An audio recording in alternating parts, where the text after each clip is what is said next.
বিজয় দিবস অনুচ্ছেদ। বিজয় দিবস বাংলাদেশের ইতিহাসের এক গৌরবোজ্জ্বল দিন। প্রতি বছর ১৬ ডিসেম্বর এই দিনটি জাতি গভীর শ্রদ্ধা ও ভালোবাসার সাথে পালন করে। দীর্ঘ ৯ মাস রক্তক্ষয়ী যুদ্ধের পর ১৯৭১ সালের এই দিনে পাকিস্তানি হানাদার বাহিনী আত্মসমর্পণ করতে বাধ্য হয়েছিল এবং এর মাধ্যমে অর্জিত হয়েছিল স্বাধীন সার্বভৌম বাংলাদেশ। ১৯৭১ সালের ২৫শে মার্চ কালো রাতে পাকিস্তানি সেনাবাহিনী নিরস্ত্র বাঙালির ওপর ঝাঁপিয়ে পড়েছিল।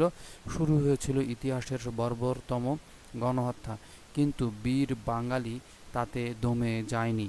জাতির পিতা বঙ্গবন্ধু শেখ মুজিবুর রহমানের ডাকে সাড়া দিয়ে আপামর জনতা ঝাঁপিয়ে পড়েছিল মুক্তিযুদ্ধে। দীর্ঘ ৯ মাস ধরে চলা এ জনযুদ্ধে ৩০ লক্ষ শহীদের আত্মত্যাগ এবং ২ লক্ষ মা বোনের সম্ভ্রমের বিনিময়ে আমরা অর্জন করি কাঙ্ক্ষিত স্বাধীনতা। ১৬ ডিসেম্বর এই দিনে আমরা স্মরণ করি সেই সব অকুতোভয় বীর মুক্তিযোদ্ধাদের যারা দেশের জন্য নিজেদের জীবন উৎসর্গ করেছেন। স্মরণ করি সকল শহীদদের যাদের রক্তের বিনিময়ে আমরা পেয়েছি একটি স্বাধীন ভূখণ্ড। বিজয় দিবস শুধু আনন্দের দিন নয়, এটি আত্মোপলব্ধি এবং দেশের প্রতি দায়বদ্ধতার দিন।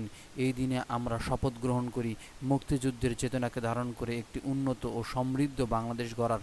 বিজয় দিবস আমাদের মনে করিয়ে দেয় স্বাধীনতার মূল্য এবং এর রক্ষায় আমাদের দায়িত্ব।